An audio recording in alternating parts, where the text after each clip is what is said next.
Bom dia a todos. Vamos dar início a mais uma discussão de caso clínico. Quem que vai começar hoje? Pode ser eu mesmo. Então vamos lá. Manda bala, Lucas.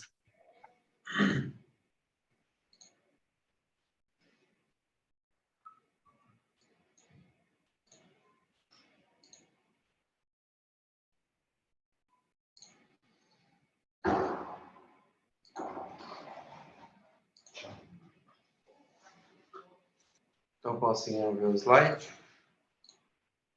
Sim, tudo certo. Então, bom dia, meu nome é Lucas, eu sou o R2 daqui do Hospital Maternidade Frei Galvão.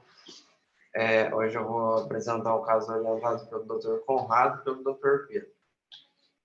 Então, a história clínica, paciente do sexo feminino, 70 anos, paciente com quadro de emagrecimento repentino, histórico de câncer na família. Então, ela realizou uma tomografia de abdômen total, com contraste, e lá na suspeita, estava suspeitando de câncer pancreático.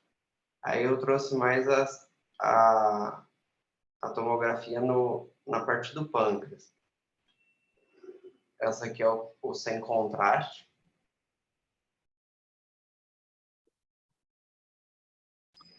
Alex, quer discutir aí? Lá. Tomografia sem contraste e corte axial. A cauda do pâncreas parece estar livre. A cabeça do pâncreas parece estar aumentada, né? Um contorno um pouco irregular. Um amplo contato ali com a margem medial da vesícula. Uma má definição ali dos contornos da região pancreato-duodenal. Passa as imagens com contraste para a gente ver. Aqui é o arterial.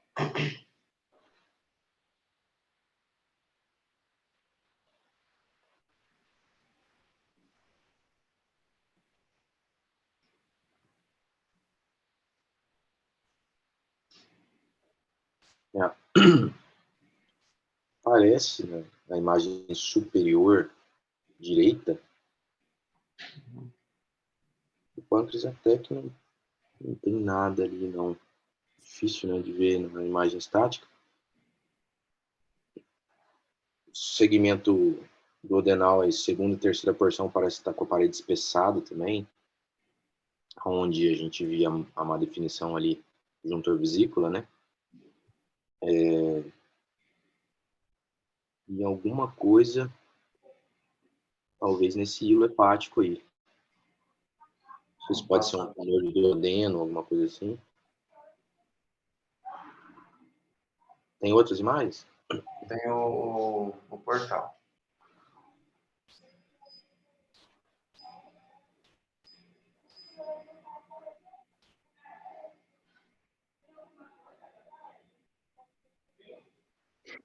Ó, difícil caso. Parece que tem alteração no arco duodenal, né? Então. Parece que o Matheus que escolheu as imagens, parece também. Porque tem alguma pegadinha, né? Volta uma imagem, umas imagens, por favor. Arterial.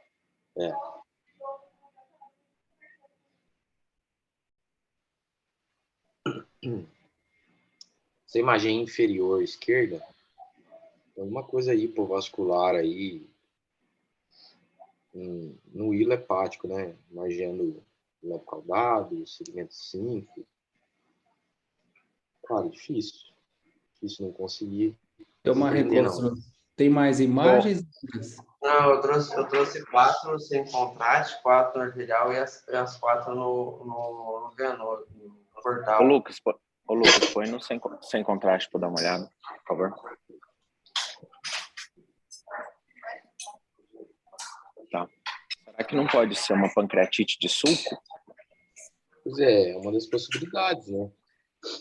Mas eu espero, assim, pancreatite de sulco, quando não tem muita esse processo inflamatório peripancreático, ou você não tem laboratório, por exemplo, é mais difícil de falar, né? Mas é uma das possibilidades. Espessamento do arco duodenal, ver a história do paciente se ele já teve isso antes, porque 70 anos já era para ele ter tido, né? Uma pancreatite. Porque normalmente é por ectopia de focos de parênquima pancreático na parede duodenal ou no subpancreato duodenal. Mas é uma ótima possibilidade. Então, eu só acho que está faltando processo inflamatório, entendeu? Saquei. Entendi. Eu não sabia dessa etiologia, não, que tinha que ter ectópico. Eu achei que fosse o mecanismo, fosse o mesmo. A gente não vê, né? Mas a maioria das vezes é parênquima microscópico na margem do arco duodenal que gera esse tipo de... É uma das linhas de pensamento aí. Cara, dá sequência aí, porque senão tá difícil.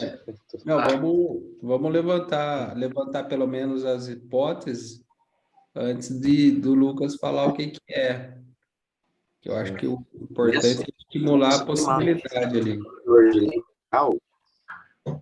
Nessa margem superior direita, parece que tem alguma coisa aí hipovascular no sulco, né? Então, seria uma possibilidade. Uhum.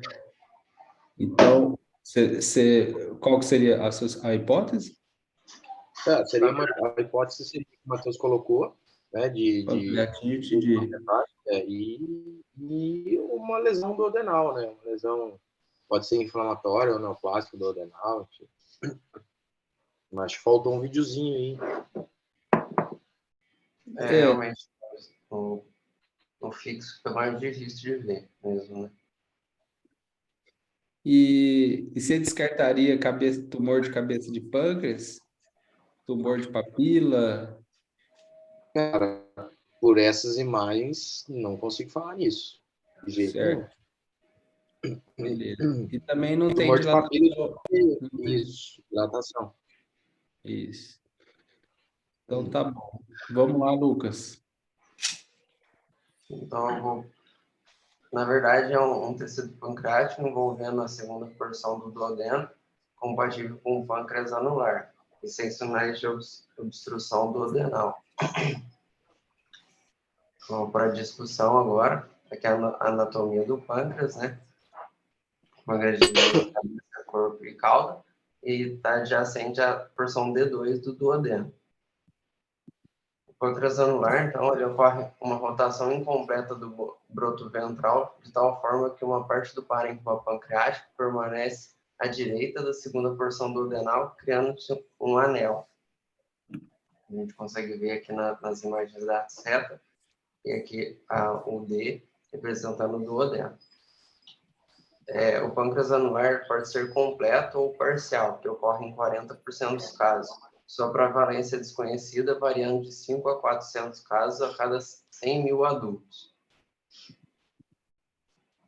Aqui, na seta mostrando também o achado clínico. Pode manifestar-se como um quadro obstrutivo neonatal. Em alguns casos, não causam obstrução duodenal, os pacientes podem evoluir sintomáticos ou serem oligossintomáticos até a fase adulta.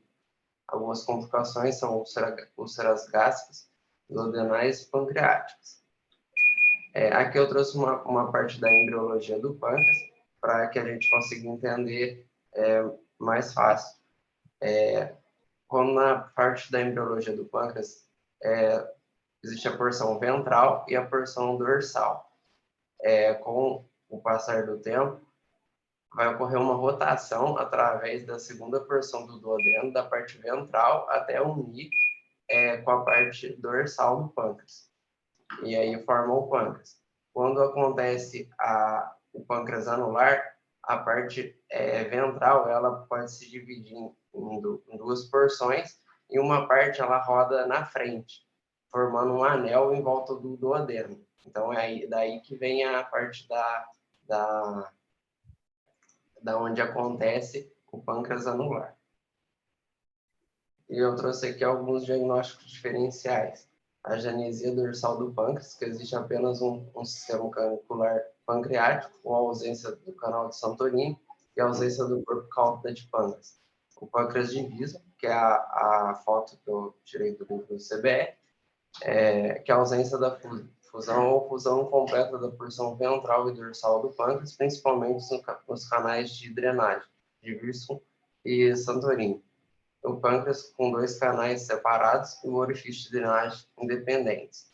O pâncreas ectópico, que a própria palavra diz, que é tecido pancreático de localização aberrante, sem ligação com o órgão principal, e cisto pancreático congênito, que é localizado no corpo, na cauda do pâncreas, e não tem comunicação com o canal pancreático.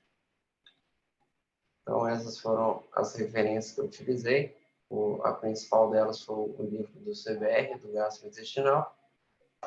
Eu queria agradecer a atenção de todos, e o Conrado e o Pedro por ter cedido o caso. Muito bom, Lucas. Parabéns aí pelo caso. Ninguém acertou, ninguém levantou essa hipótese. Ô, Lucas, volta no arterial para dar uma olhada. Muito bom. Parabéns mesmo aí, Lucas. Ô, Lucas, e você não está aparecendo, né? Oi? Você não está aparecendo. Então, O vídeo do Lucas está apagado e a hora que ele fala só aparece o Tomás aí. a tela.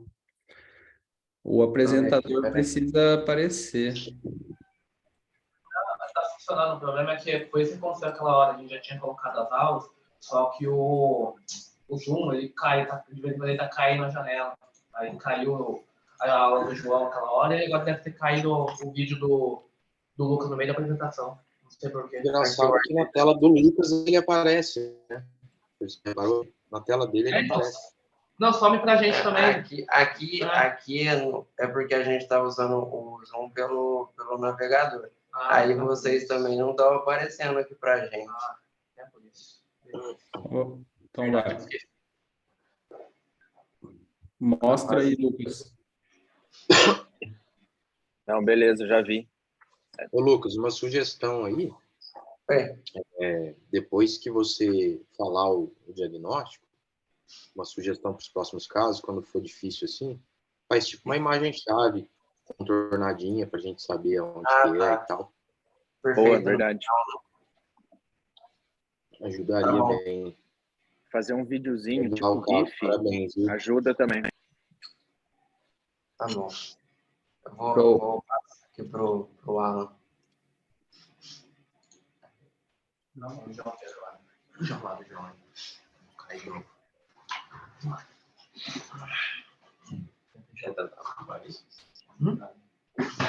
Deixa eu colocar na sala, não caiu. Aqui, essa cabeça, né? Isso vai.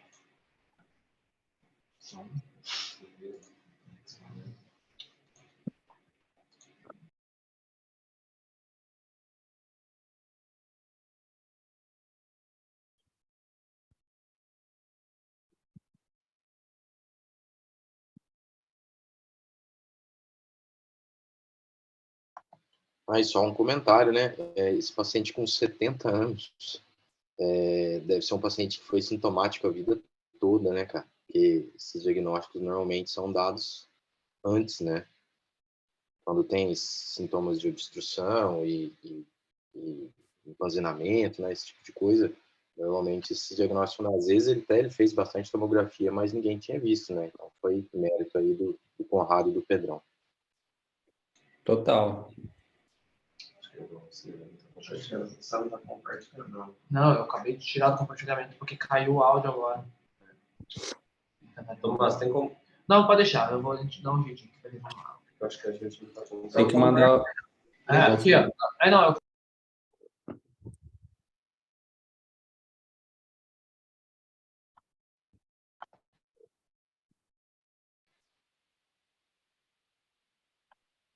Vocês estão precisando de TI aí, não?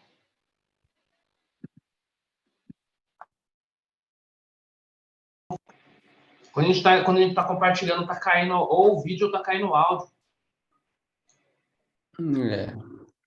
A gente já vai acertar isso já, peraí. Vou compartilhar de novo. Olha lá. Aí a gente compartilha do João Pedro. Clica lá. Compartilha com o áudio. Compartilha aqui. Fazer um estágio optativo de computação aí com os caras, hein? Pois Foi é, agora? pois Foi é. agora? Foi Conseguiram? agora. Ah, já tá falando? Você não estava selecionando. Não, eu tirei. Na vontade eu tirei a seleção. Vamos lá. Pode ir. Manda lá, João. Estão conseguindo chegar agora? Sim. Bom dia, meu nome é João Pedro, eu sou radiologista UR1 aqui do Hospital Maternidade Frei Galvão. E hoje meu caso foi orientado pelo Dr. Tomás. A história clínica é de um paciente do sexo masculino de 13 anos que relatou dor em tornozelo direito após um trauma jogando futebol. Primeiramente foi realizado um raio-x e posteriormente uma tomografia para complementação diagnóstica. E os seguintes achados. Ah, esse é outro caso. Tinha esquecido desse. Algum residente quer comentar os achados?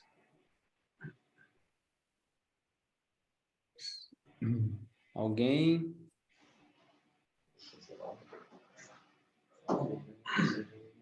Cecílio? Os meninos até já avisam, Tomás. Vamos lá, não lembro a idade aí, não. Mas 13 criança, né? Hã? 13 anos. 13 anos. 13? Ah, já tá grandinho já. Uhum. Tem um raio-x aí, né? A pay-per-view do tornozelo.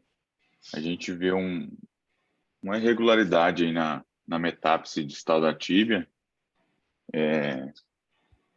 compatível aí com a fratura tipo em galho verde. Dá a impressão de que é uma fratura incompleta, é isso que você quer dizer? Isso. Beleza. Aí vai realizar a tomografia complementar.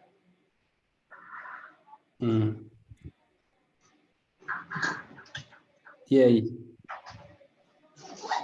Melhorou? Sim, mudou alguma coisa? Ainda é... Eu com a tomografia eu não ia ficar falando, eu ia descrever melhor, né? Que tem aí as irregularidades corticais, tem uma descontinuidade na cortical aí, né? Uhum. E é meio com uma fratura meio impactada, né? Parece que ela impacta o osso aí, dá esse abaulamento, essa descontinuidade na cortical. É importante falar que não está na fis de crescimento, né? Está na metáfise distal. A fis de crescimento está regularzinha aí. E não tem desvio significativo aí dessa fratura. Deixa eu perguntar uma coisa. O fato dessas linhas focarem a placa de crescimento ali tem que ser colocado?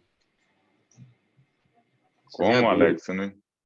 Volta um pouco ali, ô, João. Tem umas linhas de fratura verticais que parece que aqui nem tanto, mas na lateral direita aí parece que encosta na placa, tá vendo? Ah, entendi. Isso tem que ser falado?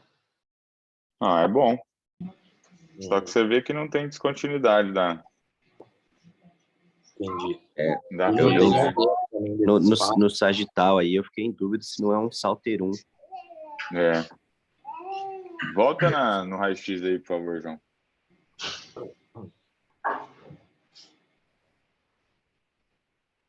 O salteiro encosta, né? Não é isso? Ela vem na fis e sobe, né? Ele chega, depende da articulação. Nesse caso aí seria superior mesmo. Aí é de cima para baixo. Perfeito. A discussão é essa mesmo. Olha que legal. É um raio-x simples, né? Mas até os mais experientes ficam nessa dúvida aí, do que descrever e do que é importante, o que não é importante, e depois classificar ela, né? Então, ô João, pode dar sequência e fazer a revisão sua aí. Volta um pouquinho no raio-x aí, deixa eu só... Boa, vamos lá.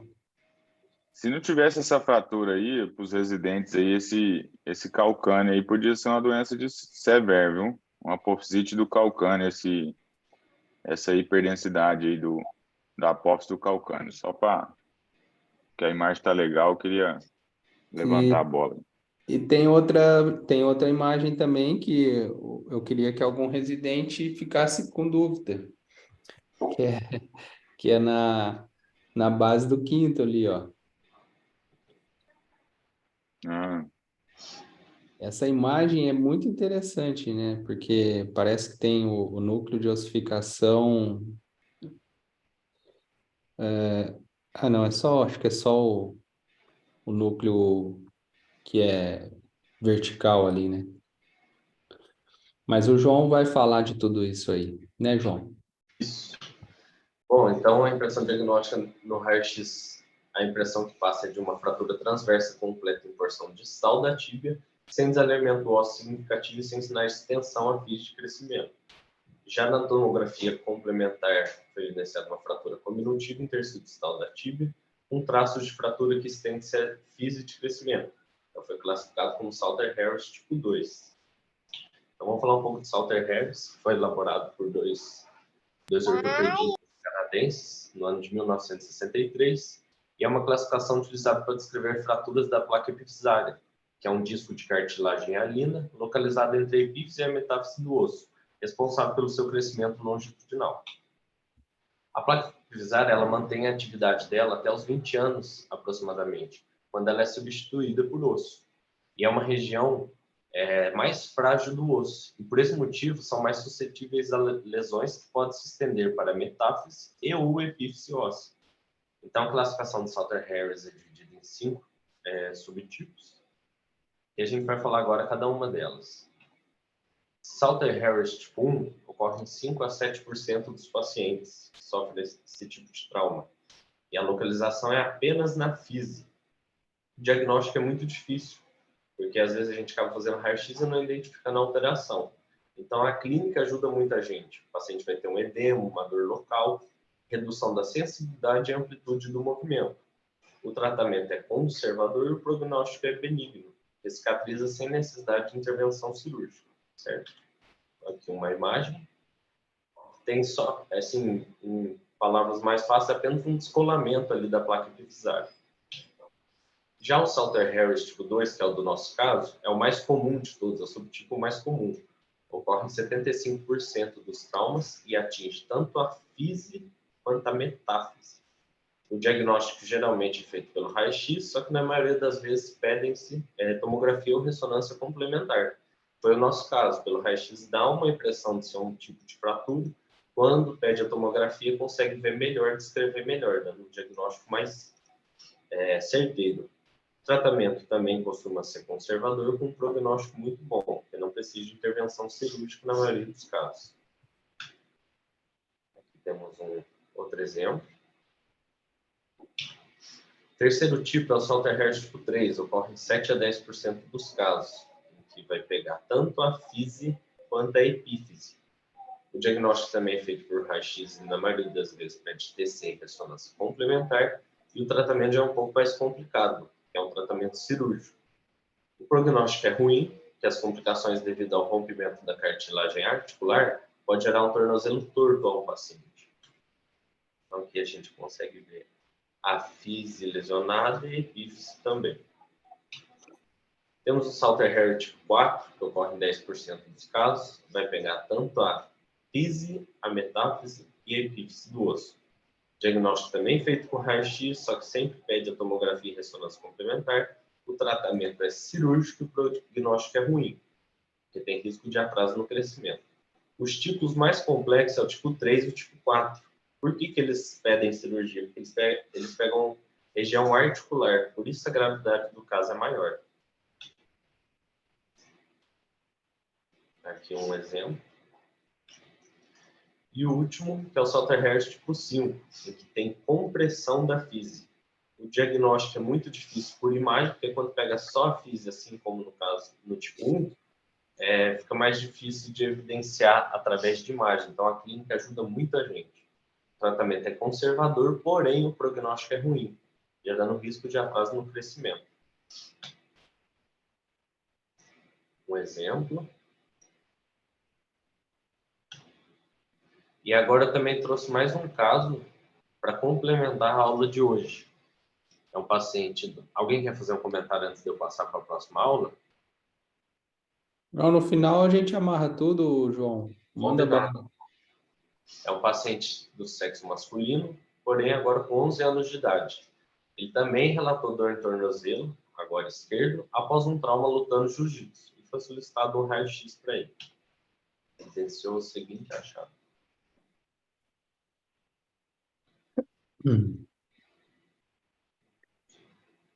E aí?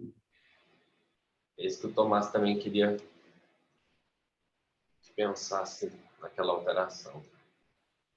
Para facilitar e agilizar, tem essa imagem linear radiodensa em partes moles adjacente à base do quinto meta.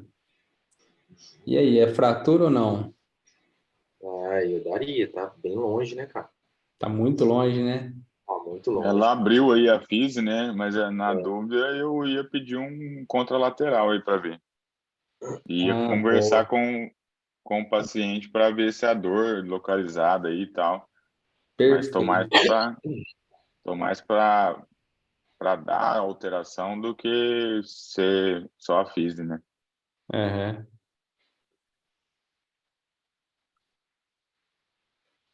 Aqui no axial do calcâneo dá para ver também. É legal, essas imagens aí ficou muito boas. É. Bom, eu achei que não era fratura. E dei como se não fosse fratura. E o pai da criança, dentista, me ligou. Falou, ó, o menino vai lutar no campeonato. Você não acha que é fratura? Aí eu falei, ele tá com dor ali? Ele falou, não tá.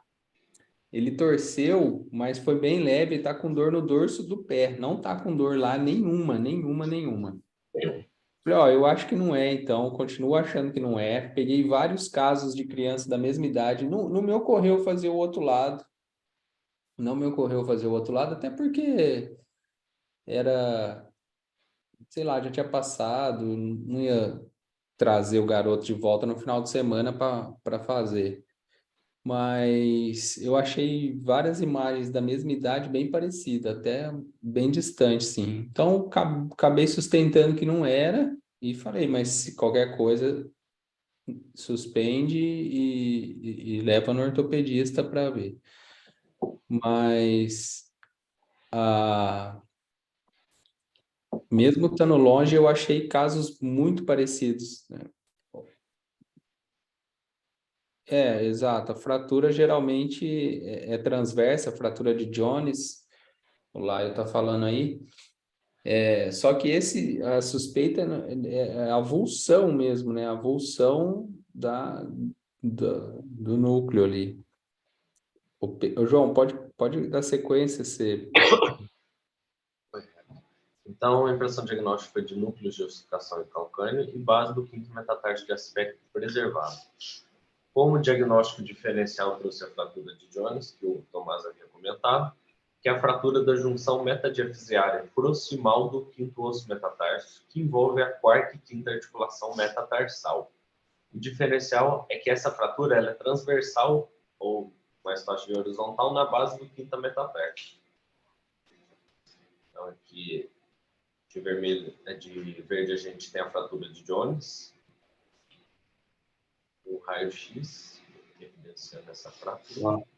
A dúvida ali era se era um software hair tipo 1, né, Tomás? Exato, né? Se tinha avulsão do... O núcleo de ossificação. Isso. As referências. E agradecer a oportunidade de mais uma aula. Obrigado, pessoal. Muito bom a discussão. Mas a clínica deixou muito tranquilo, porque zero dor no local, e não é possível que se não tivesse uma lesão ali, não tivesse nada de dor, né? Imagino eu. Essa é uma discussão muito bacana, porque assim, paciente jovem, atleta, né? Mesmo que talvez amador, ele pode ter uma lesão crônica aí que afastou essa apófise, né? Então, assim, uma dica boa para os residentes, sempre estar junto, conversando com o paciente e fazendo o contralateral. Talvez mesmo sem a clínica, se o contralateral tiver mais encostado, eu daria como uma simetria, né? Sei lá. Lógico que a clínica aí libera o paciente para lutar, né? Mas muito bacana o caso aí. Eu queria só fazer um comentário do primeiro caso, vou fazer a vez do Matheus aí, que o Matheus está ocupado, em termos de mecanismo de trauma, né? Se falasse que aquele menino tinha pulado um muro de 2 metros e quebrado, faria sentido, né? Aí eu peguei um negócio do Dani aqui, só para tentar mostrar para vocês. Parece que a fratura foi esse aqui, ó. Fez assim, né? Ó.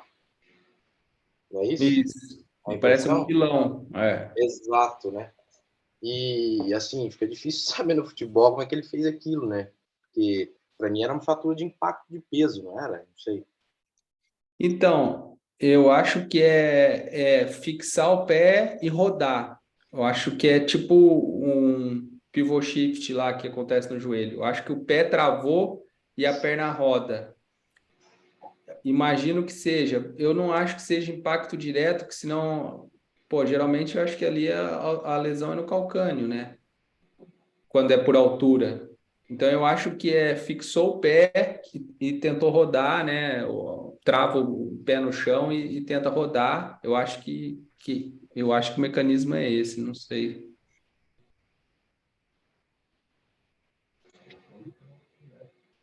Show de bola. Vamos para mais um casinho. Muito bom, Eu queria João. falar só uma coisa meio polêmica também no meio da ortopedia, Fala. e é uma dica, né? Você vê que na hora que eu estava falando, eu descrevi a fratura lá, só que eu classifiquei errado, falei 1. Então, e aí, beleza, esse caso aqui, eu me confundi aqui na hora de falar. Mas o que acontece? Existem, às vezes, diversas classificações para uma mesma coisa. E aí eu estou extrapolando a fratura para outras classificações da ortopedia. E um ortopedista usa uma e outro ortopedista usa outra. Então, mais importante, às vezes, do que classificar é descrever bem descrito. Show. Você pode até classificar no final, mas o importante é que descreva bem descrito. Beleza. Valeu a dica, é verdade, cara. A gente esquece disso aí.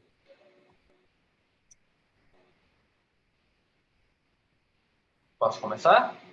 Manda bala, Alan. Beleza. Bom dia a todos, meu nome é Alan. Sou residente aqui do Hospital Maternidade Frei Galvão. Vou apresentar um caso orientado pelo Dr. Alex. Nosso paciente é um paciente do sexo masculino de 55 anos, tinha um histórico de tumor em mandíbula há 11 anos, teve a retirada parcial da mandíbula na época, sem outros tratamentos, e há 5 anos apresentou um quadro de ferida bucal, dor e sangramento local, com aparecimento de nodulação na mesma topografia do tumor prévio. Vai dar uma tomografia computadorizada de pescoço e mandíbula. A gente tem as imagens no corte axial, janela de partes moles, sem contraste.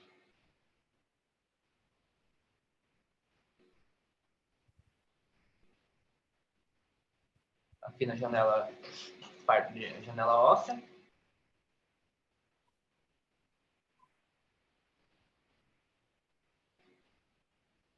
E aqui com contraste. Alguém quer descrever? Alguém quer falar alguma coisa? Nossa. Bom, eu posso descrever aí. Volta um pouquinho só a parte óssea. Isso, a parte óssea.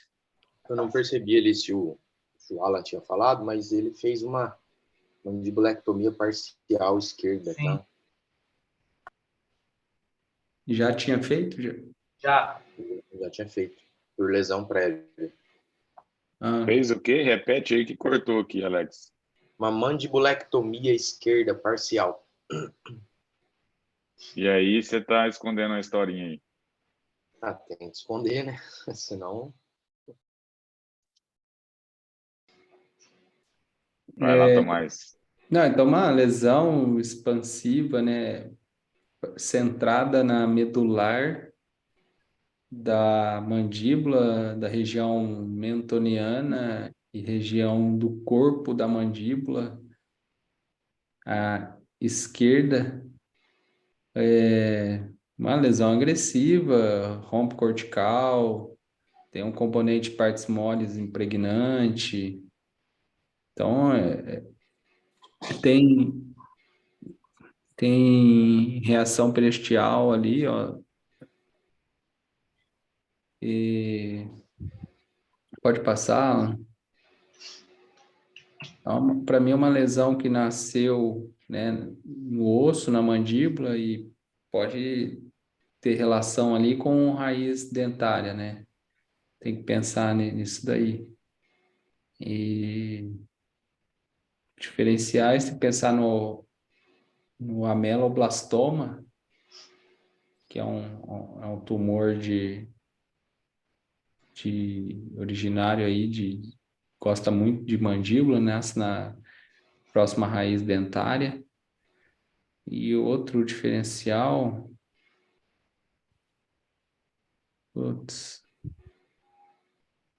um outro tumor ósseo qualquer, sei lá, um osteosarcoma. Teria que dar uma pesquisada a mais aí. Mas é uma lesão expansiva que nasceu no osso. É isso. Agressiva. E é isso, Alex? É isso aí. Muito bom. Das lesões aí desse perfil, dessa localização, logicamente eu fui pesquisar, né? Você não vai dar diagnóstico diferencial assim. E ele já tinha um histórico também, então facilita, né? Acho que o caso é mais ilustrativo mesmo e o padrão de lesão para a gente gravar aí. Pode seguir, ó. Deixou o fibro como de mandibulectomia parcial esquerda e lesão expansiva sólida de aspecto infiltrativo, com foco no efeito de permeio, contornos irregulares e limites mal definidos, aparentemente centrada no osso mandibular e topografia do tubérculo mentual. Determinando distribuição óssea local, com extensão da infiltração nos músculos de gastro e o ióide e gênio ióide. Sem planos de clivagem com a base da língua, medindo aproximadamente 4,040 por 6 centímetros. Destaque para o componente da lesão de aspecto exofítico, que se projeta a partir de partes moles, infralateral ao ramo mandibular esquerdo, sem definição do platisma e o músculo de gastro nessa topografia. E divisão diagnóstica, sinais de mandibulectomia parcial esquerda, e a lesão expansiva, que a gente colocou como incluindo o ameloblastoma, como o próprio Dr. Tomás já citou, como principal diferencial. Vou falar um pouquinho agora do ameloblastoma. São neoplasias odontogênicas benignas de origem epitelial, não mineralizadas, relativamente incomuns e que se apresentam um comportamento localmente agressivo. Eles geralmente se apresentam como uma lesão indolor, dura, de crescimento lento, mas contínuo, perto do ângulo da mandíbula na terceira ou numa época da terceira ou quinta década de vida. Normalmente, essa é a faixa etária que normalmente é mais prevalente. Pode ser gravemente desfigurante se não for tratada. Epidemiologia são o segundo tumor odontogênico mais comum e representa até 1/3 desses casos. Aqui a gente tem uma imagem da literatura mostrando a fotografia da imagem e essa lesão de aspecto infiltrativo, virando tanto a infiltração na parte óssea, a destruição da cortical, própria medula óssea e essa expansão. De clínica, normalmente os pacientes vão apresentar lesões duras e indolores perto do ângulo da mandíbula, na região do terceiro dente molar, embora possam ocorrer em qualquer lugar ao longo dos alvéolos da mandíbula e maxila. Quando a maxila está envolvida, o tumor está localizado na região premolar e pode se estender até o seio maxilar. Embora benigna, como já falei anteriormente, é uma neoplasia localmente agressiva e com alto índice de recorrência. Com aproximadamente 20% dos casos estão associados a cistos dentígenos e dentes inclusos. Aqui a gente tem uma outra imagem da literatura mostrando, agora em janela óssea, mostrando uma lesão com o mesmo aspecto. Com relação aos achados de imagens, são tumores caracteristicamente expansivos, podendo apresentar margens denteadas, perfurar a cortical óssea e invadir tecidos moles adjacentes. A perda pode também tem a perda da lâmina dura, a reabsorção e erosão das raízes dentárias, e deslocamentos dos dentes também são relatados. Os aspectos da tomografia incluem áreas císticas e podensas associadas a áreas de maior atenuação, representando porções sólidas. E na ressonância magnética pode, em alguns casos, demonstrar com maior clareza a extensão da lesão. E tanto a tomografia quanto a ressonância magnética auxiliam na conduta terapêutica, delimitando o tumor. O que a gente tem é o mesmo tumor, é o mesmo paciente com o mesmo caso, aqui mostrando a janela óssea na tomografia no corte axial, aqui a janela de partes moles, e aqui na ressonância magnética. Axial T1, o axial T2 FET7, e aqui o axial T1 FET7 com contraste, mostrando também esse realce pós-contraste mais periférico. O tratamento há uma tendência de tratar os ameloblastomas unicísticos por curetagem, com cerca de 10 a 15% de recidiva, mas evitando a mutilação do paciente. E na variante sólida ou multicística, a excisão cirúrgica radical é necessária, com ressecção do osso afetado, com pelo menos 15 milímetros de tecido sadio, com margem de segurança. A mucosa em contato com o tumor deve ser toda removida, pois poderá conter células ameloblásticas que podem contaminar o enxerto quando da reconstrução. E é importante salientar que a capacidade do ameloblastoma de desenvolver recidivas tardias, porque devido ao seu crescimento lento, essas recidivas podem levar muitos anos ou até mesmo décadas da primeira cirurgia. Diagnóstico diferencial, tem que citar o cisto dentígeno, a relação entre ele e o ameloblastoma é controversa, 20% dos ameloblastomas surgem de cistos dentígenos pré-existentes, o ceratocisto odontogênico, o mixoma odontogênico e alguns outros. Aqui só para mostrar um cisto dentígeno aqui, para ilustrar, que tem essa relação com a ameloblastoma. Aqui a gente estou trazendo minhas referências. Obrigado. Doutor Alex, quer comentar mais alguma coisa? Não, eu queria comentar duas coisas. Primeiro, do fato do tumor ser benigno, né? Acho que o benigno aí é só porque não dá metástase, né? Porque é extremamente agressivo, dá recidiva, inclusive. Então, é um tumor, assim, de difícil controle, né? Uma outra coisa é a importância que o Thiago falou aí, alguns minutos atrás, da descrição, né? Esses tipos de tumor de face, dessa maneira, desse comportamento, muitas das vezes o solicitante já sabe que é ameloblastoma, né? Ele não quer saber o que é, o que ele quer. Ele quer saber o que pega e o que ele vai encontrar na cirurgia. O cirurgião ou quem solicita o exame, ele só vai ficar feliz com você quando ele abrir e o que você descreveu está lá para ele. Entendeu? Aí você começa a ser considerado um bom radiologista.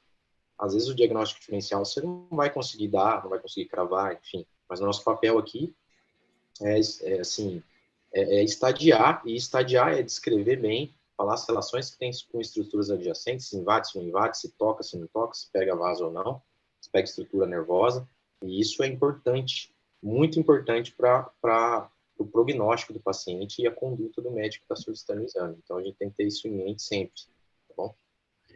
Perfeito, às vezes a dificuldade não é diagnóstica, a dificuldade é descritiva. Então, por isso tem que dominar a anatomia ali e dissecar a anatomia nesses casos. Exatamente, a lesão é muito grande, não tem como saber que não tem, não é isso. Mas saber o que está atrás da lesão, embaixo da lesão, do lado da lesão, né? Isso que é importante no estadiamento. Vou responder a pergunta do Laio aí. O Laio, eu não tenho essa informação, mas eu acredito que não. Eu acho que ele é uma lesão óssea, medular e expansiva infiltrativa, né? Ele, como o crescimento é lento, ele vai pegando o que tiver em volta, não tem uma preferência por neural ou perineural, eu acredito, tá? Mas depois eu vou dar uma lida nisso também.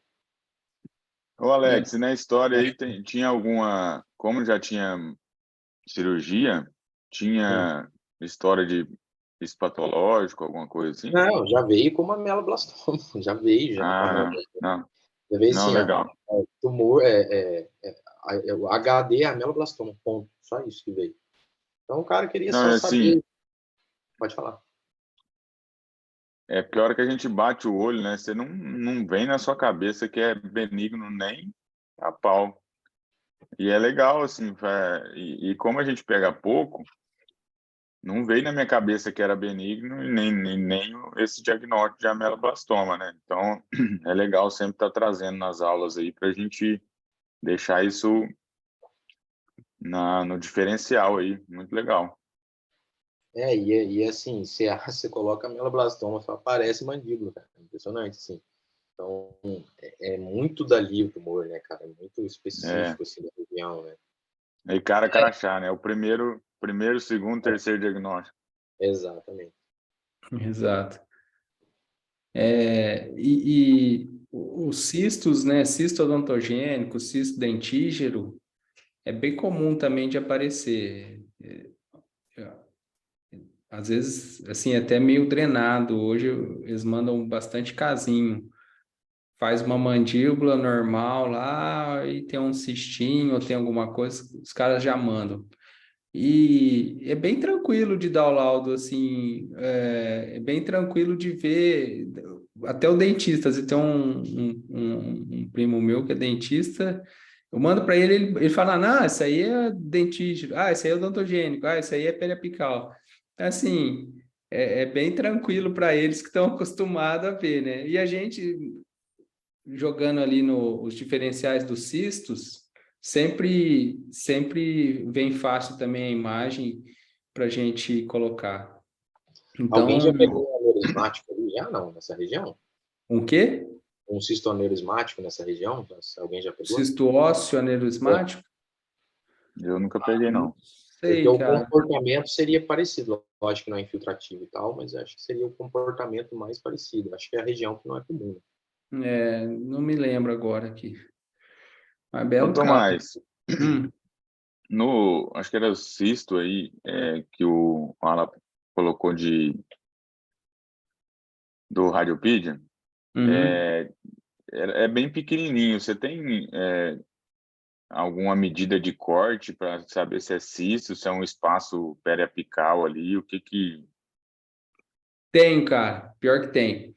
Então, tem um cistinho, às vezes o dente não nasce, o dente fica incluso, e ele chama uma reação folicular, algo do tipo. Forma uma reaçãozinha em volta da coroa, né? Coroa é a parte de cima do dente. Então, o dente ficou incluso e forma uma carapaça. Até 2 milímetros é uma reação folicular. Acima de Normal. 2 milímetros, normal do dente incluso. Uhum. Não é normal porque o dente está errado, o dente está incluso, mas assim, não é preocupante. Tem que tirar o dente de lá. Mas acima disso, aí você pode chamar de cisto. Então, é alguma coisa a mais que já está crescendo. Geralmente, eles usam a nota de corte aí de 2 milímetros. Essa carapaça chama uma reação folicular. E agora, se for na raiz do dente, aí é cisto mesmo, não tem que ter nada radiolucente ali. Agora, em cima da coroa do dente incluso, pode até ser normal. Ô, Cecília, eu acho que o Cecília quis dizer também de quando a gente tem dúvida se é periapatia de dente, né, de infecciosa e tal. Normalmente dá um halozinho mais hiperdenso na medular, né, tem alguma alteração óssea envolvida, não só um cisto de parede mesmo, né? Então, eu acho que é essa a diferença. Você não vê cortical ali, você vê uma infiltração só. Eu vou mostrar um casinho, acho que tá aqui, peraí, dessa semana, falando disso, é uma mandíbula. Peraí, rapidinho, então. Quer que eu mande o anfitrião aqui? Manda, por favor. Beleza.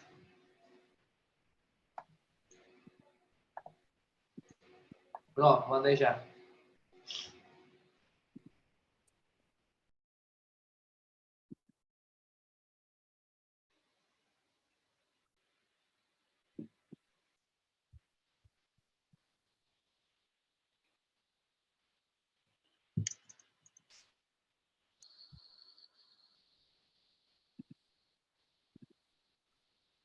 Então, olha que interessante aqui, ó. Quem mandou esse exame foi um otorrino, que ele tremeu um pouco aqui, mas por conta de uma lesão que foi vista na panorâmica. Então, assim, mandaram como mandíbula, mas na verdade eles queriam um laudo de dental, porque viu alteração na panorâmica e queria saber o que que era. Então é essa lesãozinha aqui, ó. Aqui, então geralmente a gente tem 18 dentes,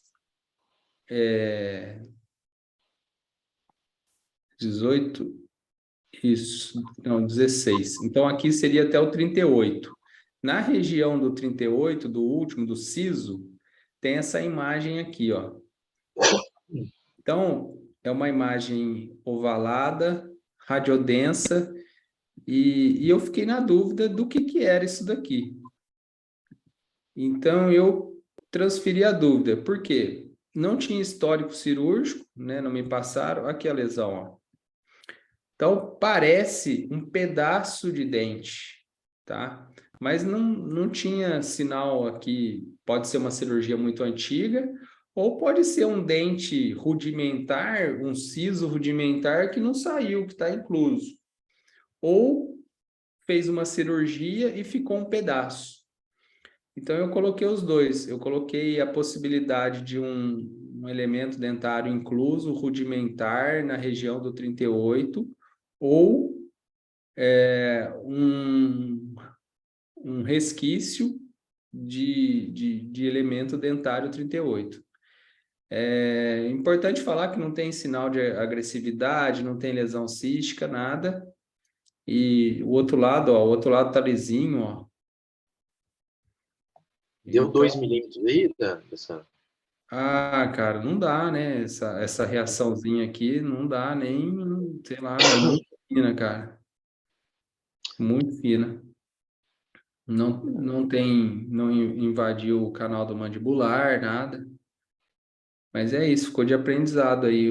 Ou um pedaço de dente ou um dente rudimentar que não saiu. Mas sem sinais de complicação.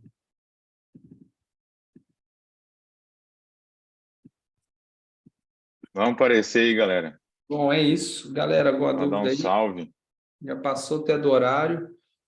Obrigado a todos aí. Só isso. Terminando aí. Não, beleza, é isso. Depois eu falo com vocês deles. Valeu, galera. Valeu, galera. Até mais. Bom final de semana para Valeu, todo bom mundo aí. final de semana. Eu coloquei lá, né? Que é pra poder